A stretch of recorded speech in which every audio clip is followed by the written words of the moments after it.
Put your hands together for our View from the Top moderator, Axios publisher, Nicholas Johnston. For me, all right.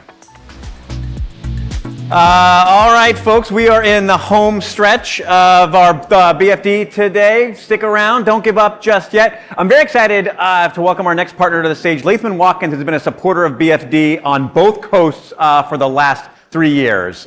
So big round of thanks to them. And huge thanks to Mark Jaffe, their managing partner in the New York office, for joining me on stage today. Mark, welcome to the Axios stage. Welcome aboard.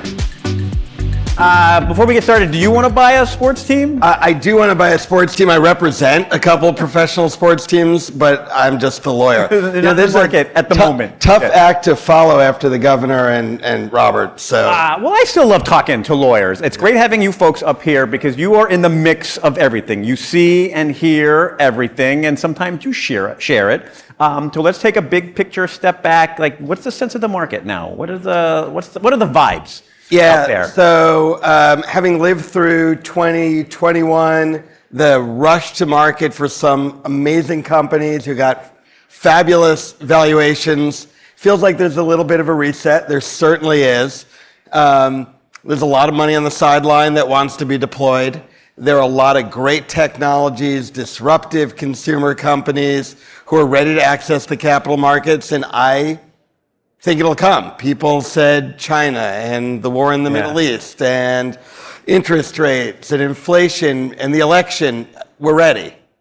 But finish that thought, though. There's all this money on the sideline. What are they waiting for? Because the election will happen, but then, they're waiting for a sense of valuation. They're waiting to see, are we looking at 2021 valuations? Where does the reset go? And I think companies are going to come out and they're going to be rewarded for waiting. But people, both buy and sell side, don't want to be the fool who goes first and is either ahead or behind the valuation. Right.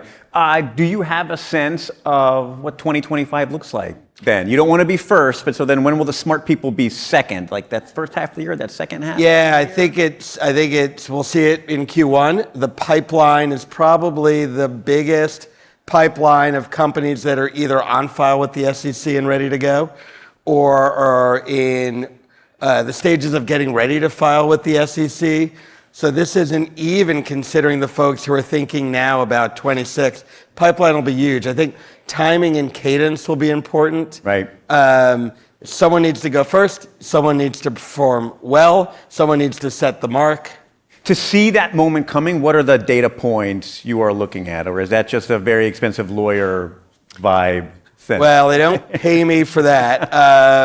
No, I really think it is. We'll see. There's this window between Jan 2 when people come back and Feb 15 when numbers go stale because of SEC rules, where people are going to run and try to get deals. Like this is the time to do it. So all right, I nailed you to a quarter, Q1, early. Yeah, I think Q1, I think volume will be a lot higher, Q2, Q3, but I think we'll see activity Q1. All right, maybe we'll talk in Q2 and see how that went. It. For folks earlier in their life cycle, how do you talk about that with early stage companies that maybe are looking like Q1 next year isn't their time, but even further in the future, how should they think about that? Yeah, I would say a couple things. Yeah. One, and I meet with founders all of the time who have a view of accessing the U.S. public markets down the line. Yeah. And the number one pointer that I share is be true to yourself.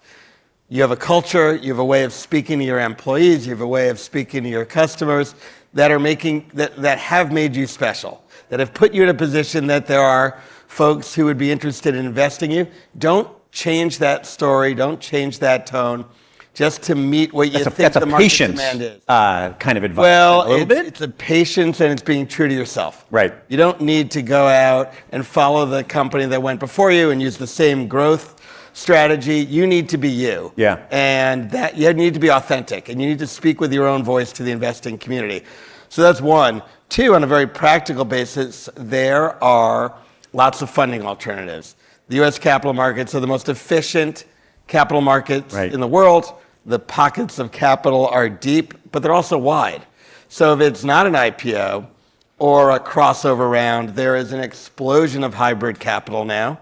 that has some strings attached to it, but it's available if folks need capital to grow. So really work with people who you trust to show you not just one product, but the variety of products that could be valuable to you in fueling growth. Letting founders see it's not just one path to success. Yeah. There's more opportunities now. All right, did you have a third one? No, I don't. It was just those two? Yeah, it was two. Did I say three? Two was enough. Yeah. Smart brevity. That's on brand for us.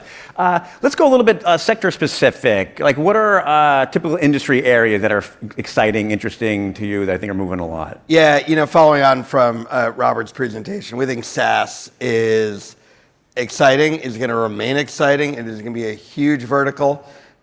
Disruptive retail, despite the fact that we saw a whole bunch of disruptive retail companies come out in 2021, they're more on the sidelines. It's about getting the right valuation, and whether it's wearable fitness or direct-to-consumer razors or socks or whatever it is, there are great companies who are going to come to market. There's still opportunities in that disruptive. Like there's a sense among a lot of people that that was a thing that happened and now we've moved on. Yeah, Don't sleep on still that. There. I think brick and mortar is seeing a bit of a comeback, particularly in the hospitality space. So whether it's entertainment or restaurants, I can't imagine another coffee company can come to market, but they will. People like coffee. Don't underestimate it, right? I think we're going to see a lot of that, and then life science. But life science has remained fairly active, even in this trophy period. They do smaller deals. They're really accessing growth capital in the form of the public market. Yeah. On that SaaS thing, is that an AI play? Again, I got to talk about AI right him up here. That's an AI play, or what's really driving it? No, I think SaaS in general is incredibly disruptive, hot, important. AI will have a huge driving force in that, but it's not just AI. But don't view it in that sense. I think a couple people have talked before is that like bringing AI into those kind of products will just ramp it up even more, even without that. It's going to 100%. It's going to touch and disrupt everything, including the big firm legal practice. Is there something off the horizon, off the radar that people would not be thinking about here that we should be that don't want to share your real secret stuff, but maybe close to secret that we should? No, but I would say I think we're going to see more and more non-U.S. listed companies migrate to a U.S. listing. What's driving that? I think access to capital. I think liquidity. Yeah. I think a really smart buy side that understands SaaS, that understands disruptive technology. The UK is doing a ton to liberalize their markets and to have the LSE be a really attractive listing venue. Again, not there yet. I think we're going to see a lot of European and particular companies migrate listings. So don't sleep on the US still being the center for that kind of stuff. Not during our lifetime. Yeah. All right. Before we get the hook here, one of the things I love, ending on a one fun thing for lawyers, it's even better. I want to hear a one fun client thing. You don't have to name names. I'll probably name names. So I've had this really fun 31-year career. I've probably taken 90 companies public, and I think the key to continuing to do this is to have fun doing it. So I always want to make sure I understand the products they're selling or the personality of the company, and I'm trying to think. I've worn clean suits in a nuclear lab. I accidentally stepped over the do not step over this line in a lab-grown meat company. I think they had to throw away a whole bunch of fake chicken. I've kicked a goal at Old Trafford when I took Manchester United public. That was part of due diligence? But I think the biggest mistake I made, and I was a very young associate, was I represented the banks taking the it was the WWF at the time, public, and I went to Stamford, Connecticut, and I got in the ring in my, must have been a third or a fourth year, because the first year associate came off the top turnbuckle. Are you familiar with that? I am familiar with where this is going. Okay, he did Jimmy Superfly Snuka, and I dislocated my shoulder.